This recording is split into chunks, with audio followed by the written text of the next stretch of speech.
A paz do Senhor. Nessa oportunidade, vamos fazer o comentário da lição 6, que tem por epígrafe: Quem domina a sua mente? O texto áureo da lição diz: De sorte que haja em vós o mesmo sentimento que houve também em Cristo Jesus.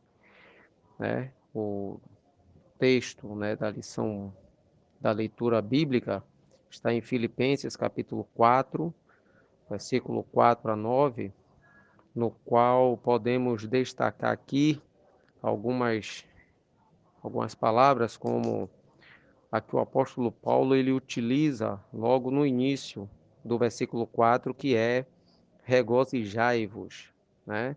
O versículo 6 ele já faz uma referência assim: não estejais inquietos por coisa alguma, antes as vossas petições sejam em tudo conhecidas diante de Deus, pela oração e súplica, com ação de graça. Nós observamos que aqui na nossa lição sobre a epístola aos Filipenses, no qual faz referência à leitura, nós vimos que a cidade de Filipo, né, essa cidade ficava ali na Macedônia Oriental, aos 16 quilômetros do Mar Egeu. Era assim chamada em homenagem a Filipe II da Macedônia, que foi pai de Alexandre Magno, e nos dias de Paulo era uma cidade romana privilegiada, tendo uma guarnição militar muito grande. A igreja de Filipe ela foi fundada por Paulo e uma equipe de cooperadores, como Silas, Timóteo, até o próprio Lucas.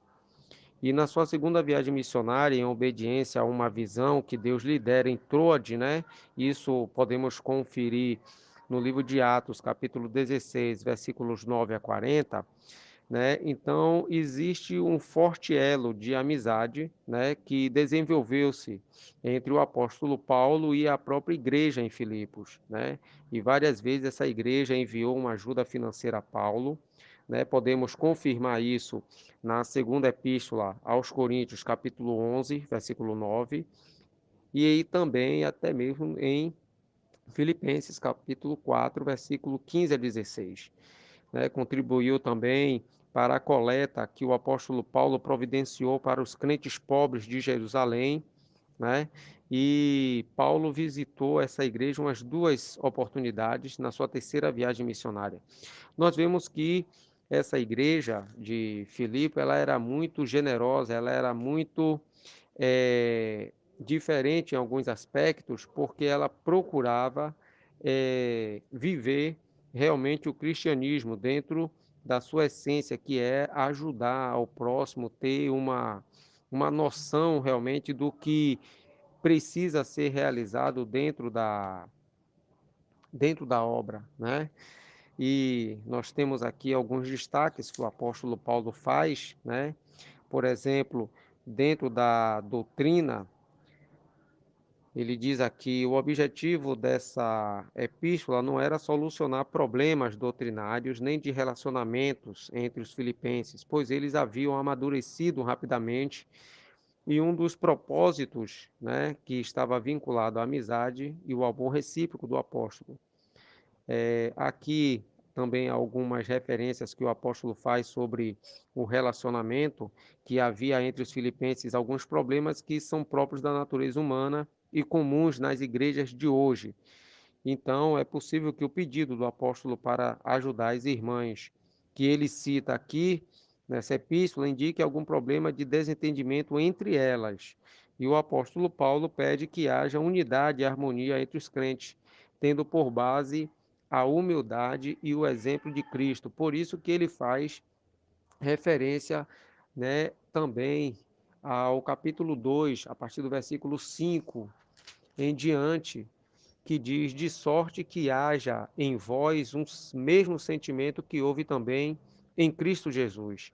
Aqui o apóstolo Paulo ele está enfatizando como o Senhor Jesus deixou a sua glória incomparável no céu e humilhando-se como um servo, sendo obediente até a morte para o benefício de todas as pessoas, de toda a humanidade.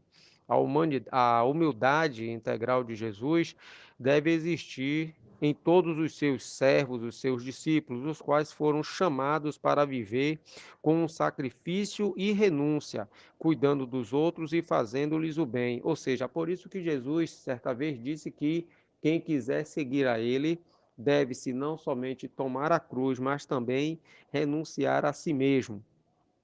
Já no versículo 6 diz aqui, sendo em forma de Deus, né? Jesus ele sempre foi Deus pela sua própria natureza e igual ao Pai. E antes e durante da sua permanência na terra, né? Aqui temos que entender o processo da encarnação, né? Esse processo no qual Deus, ele fazendo-se semelhante aos homens, veio até os homens para morrer pelos homens, né? Mas ressuscitou e retornou aos céus. Nesse comentário não farei nenhuma profundidade quanto a essa passagem, visto que eu farei em uma outra oportunidade. O ensino, né, que o apóstolo Paulo ele destaca também aqui aos Filipenses, é uma epístola muito prática e os pensamentos teológicos aparecem casualmente como alguns parágrafos, né? Então, nós temos que observar que o sentimento de gozo e de regozijo dominava a igreja em Filipos. E este é um dos temas da carta, né? A alegria. A igreja de Filipos é um exemplo a ser seguido por todos. Por isso que havia nela o mesmo sentimento que houve também em Jesus. Note que o apóstolo Paulo, no capítulo 4, aqui, retornando para o nosso texto, né, da leitura bíblica, ele fala que não, não devamos estar inquietos, né, por coisa alguma, né, antes das nossas petições devem ser conhecidas a Deus. Isso nos faz lembrar quando o apóstolo Pedro, né, na sua epístola, no capítulo 5, ele diz o seguinte, que lancemos sobre Deus todas as nossas ansiedades, porque Ele tem cuidado de nós. Então, aqui nessa epístola, o apóstolo Paulo ele entende que, mediante a oração, nós renovamos uma confiança na fidelidade ao Senhor e ao lançarmos as nossas ansiedades, os nossos problemas sobre Ele, é, é Deus quem tem cuidado de nós. Isso nós podemos confirmar também no Evangelho de São Mateus, no capítulo 6, a partir do versículo 25 a 34. A paz de Deus que vem guardar os nossos corações e nossas mentes como resultado da nossa comunhão com Jesus, né? Isso podemos também confirmar quando ele escreve na Epístola aos Colossenses, capítulo 3, versículo 15. Deus é quem nos fortalece, ou seja, para fazermos todas as coisas que Ele quer que façamos, né? Nós recebemos a misericórdia, a graça e a ajuda em tempos de necessidade. E nós temos a certeza de que todas as coisas que Deus permite que nos aconteçam concorrem para o nosso bem, como está escrito na Epístola aos Romanos, capítulo 8, versículo 28. Quando Paulo diz aqui, regozijai-vos no Senhor, ou seja, o crente ele deve regozijar-se e fortalecer-se, meditando na graça do Senhor e na sua presença e também na sua promessa, porque nós temos que estar firmado em Deus e saber o seguinte, que outrora estávamos no mundo, hoje estamos no reino da luz, no qual o Senhor Jesus nos trouxe. Então, existe o quê? Uma alegria. E essa alegria é uma parte integrante da nossa salvação em Cristo. Ela nos faz ter paz, ter prazer interior em Deus, ou seja, em Deus Pai, em Deus Filho, em Deus Espírito Santo, e na bênção que flui de nosso relacionamento com Deus. E os ensinos bíblicos a respeito dessa alegria incluem o quê? A alegria que está associada à salvação que Deus concede em Jesus, a alegria que Deus nos concede através da sua palavra, a alegria que flui de Deus como um dos aspectos do fruto do Espírito, logo, essa alegria não vem automaticamente, nem de uma maneira de momentos, mas é uma alegria que nós experimentamos somente à medida que nós permanecemos em Cristo, como está descrito no Evangelho de São João, capítulo 15, a partir do versículo 1 até o 11. E a nossa alegria se torna maior quando o Espírito Santo, ele então nos transmite um profundo senso da presença e do contato com Deus em nossa vida. Então Jesus ele nos ensinou que a plenitude da alegria está intimamente ligada à nossa permanência na sua palavra, na sua obediência aos seus mandamentos e na separação do mundo, ou seja, a alegria como um deleite na presença de Deus e nas bênçãos da redenção não podem ser destruídas pela dor, pelo sofrimento, pela fraqueza, nem por circunstâncias difíceis. Por quê? Porque a palavra de Deus, ela nos diz que nem a altura, nem a profundidade, nem a fome, nem a nudez, nem a espada, nada poderá nos separar do amor de Cristo Jesus. Ou seja, a comunhão com Jesus nos traz então uma verdadeira alegria.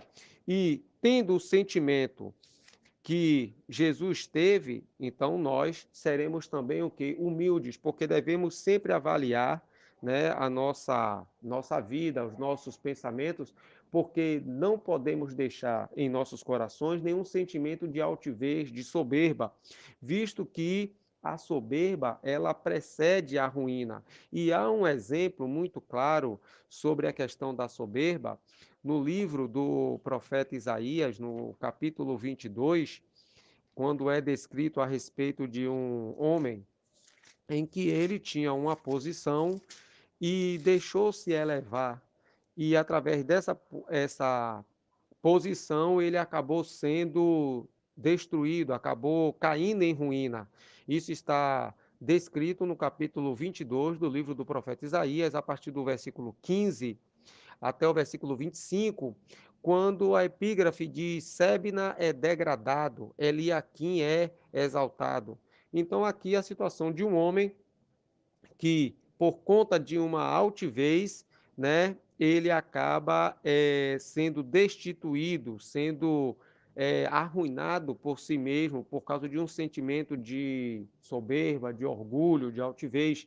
Então nós devemos tomar cuidado com isso. Quando o apóstolo Paulo ele diz que deve haver em nós o mesmo sentimento que houve em Cristo Jesus, significa que nós temos que ver a vida que Jesus levou e a maneira como ele viveu aqui, como ele olhava as circunstâncias, as situações. Até porque ele, sendo Deus, fazendo-se homem, tornou-se o mais humilde de todos.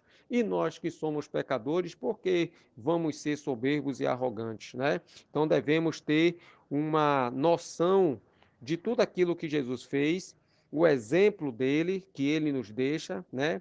E assim como o apóstolo Paulo, ele também faz uma referência sobre a mente de Cristo, aí ele diz aqui: o sentimento de alegria que é regozijai-vos é uma saudação grega, mas aqui Paulo exorta os filipenses e todos os cristãos à alegria.